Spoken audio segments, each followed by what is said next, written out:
আমাৰ নতুন বিপেড দলৰ জেনেৰেল ছেক্ৰেটাৰীটো এই যোৱা কিবা হৈছে আমাৰ এই যিটো ধুনা এই কচুনে আমামোৰ खोन्थानांगौ जाम्बारिमाथो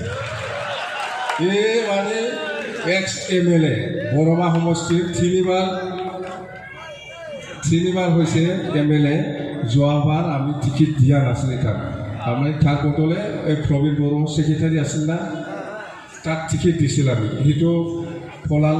সেইদিনা আমাৰ দলটো এৰি পেলাই পলাইছে পলাবৰ কাৰণে আমি এতিয়া মনেশ্বৰ ব্ৰহ্ম বৰমা সমষ্টিৰ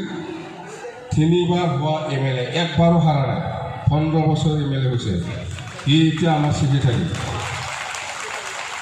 বৰমা বাক্সা দে জিৰাই দিওঁ